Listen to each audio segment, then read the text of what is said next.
Hello everyone, and welcome back to our channel. Today, we are going to explore an incredibly important topic in Buddhist practice. Why is faith and devotion to the Buddha the key to rebirth in the Pure Land?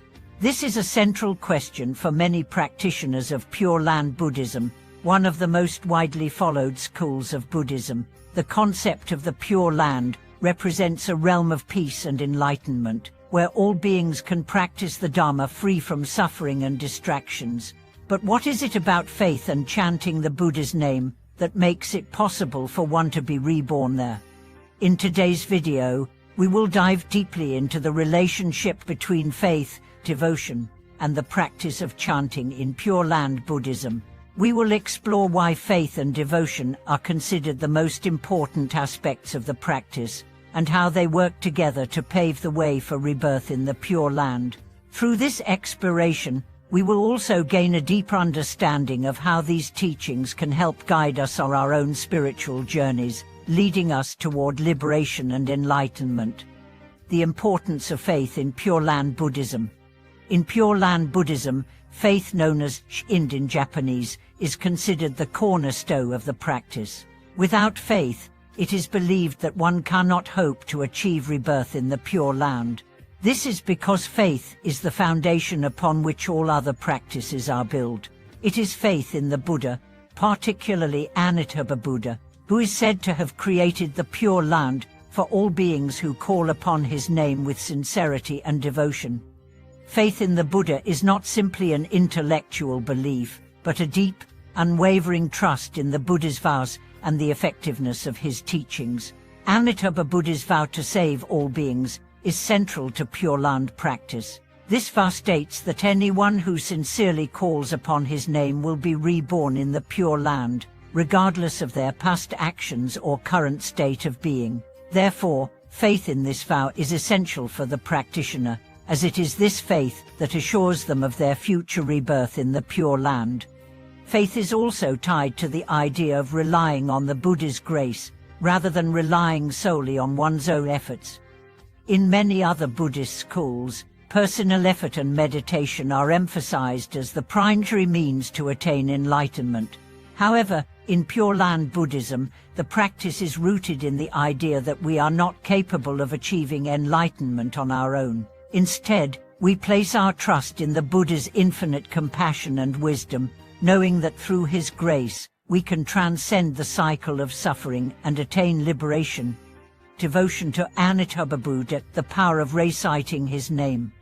Devotion to Amitabha Buddha is another essential aspect of Pure Land practice. The act of chanting the Buddha's name, known as Nifanot in Chinese or Inimbutst in Japanese, is the primary practice for those seeking rebirth in the Pure Land. This simple yet powerful practice involves repeating the Buddha's name, either silently or aloud, with full devotion and mindfulness. Chanting the Buddha's name is not just a ritual or a recitation, it is a way to connect with the Buddha's compassionate energy and to focus the mind on the inspiration for rebirth in the Pure Land. Through this repeated practice, practitioners develop a deep sense of devotion and surrender to the Buddha's grace. It is said that by calling upon the Buddha's name with a sincere heart, one can eliminate the distractions and attachments of the mind and focus solely on the aspiration for liberation. The practice of chanting is considered a form of mindfulness, as it helps practitioners focus their attention on the present moment. Each repetition of the Buddha's name serves as a reminder of the Buddha's compassion and the practitioner's aspiration for rebirth in the Pure Land. This simple yet profound practice allows practitioners to cultivate a deep connection with the Buddha and to reinforce their faith and devotion, both of which are necessary for a successful rebirth in the Pure Land. Why faith and devotion are the key to rebirth in the Pure Land. The reason that faith and devotion are considered the key to rebirth in the Pure Land lies in the nature of the Pure Land itself. The Pure Land is a realm that transcends the limitations and suffering of this world.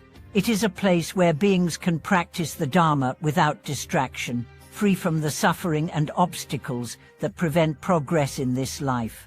The Pure Land represents the ideal environment for spiritual growth, where all beings can cultivate wisdom and compassion, and ultimately achieve enlightenment. However, the path to the Pure Land is not about personal effort alone. It is about faith in the Bodhisattva and the devotion to his compassionate guidance. Amitabha Buddha created the Pure Land as a refuge for those who are unable to achieve enlightenment on their own due to their karmic burdens or spiritual limitations. By relying on the Bodhisattva, practitioners are assured that they will be reborn in the Pure Land, where they can continue their practice and eventually attain enlightenment. Faith and devotion are essential because they represent the practitioner's trust in the Buddha's wisdom and compassion. This trust removes the barriers of doubt and uncertainty that can obstruct spiritual progress. When a person has unwavering faith in the Bodhisattva, they are able to surrender their worries and attachments and focus completely on the aspiration for rebirth in the Pure Land. This is why faith and devotion are seen as the most important aspects of Pure Land practice. They allow the practitioner to align their heart and mind with the Buddha's teachings and to rely on the Buddha's grace for liberation. The role of chanting in cultivating faith and devotion. Chanting the Buddha's name plays a crucial role in cultivating faith and devotion. The act of chanting is not just a mechanical repetition of words, it is an expression of the practitioner's sincere devotion and trust in the Bodhisattva. Each repetition of the Buddha's name is a reminder of the practitioner's aspiration for rebirth in the Pure Land and a way to deepen their connection with the Buddha's compassion. As practitioners chant, they are also engaging in a process of purifying their minds and hearts. Chanting helps to eliminate the distractions and attachments that prevent the practitioner from fully embracing the Bodhisattva. By focusing on the Buddha's name, the practitioner is able to quiet the mind and cultivate a deep sense of peace and devotion. This mental clarity and purity of heart are necessary for the practitioner to fully experience the benefits of their faith and to ensure a successful rebirth in the Pure Land. The power of chanting lies in its ability to bring the practitioner into direct contact with the Buddha's compassion. Through chanting, the practitioner is able to absorb the Buddha's grace and wisdom, which help to purify the mind and prepare the practitioner for rebirth in the Pure Land. Chanting is thus both a practice of devotion and a tool for cultivating the qualities necessary for a successful rebirth in the Pure Land. The path to liberation through faith and devotion. Ultimately, the practice of faith and devotion to the Buddha is about liberation from the cycle of birth, death, and rebirth samsara. In Buddhism, liberation is the ultimate goal, and it is achieved by overcoming ignorance, attachment, and suffering.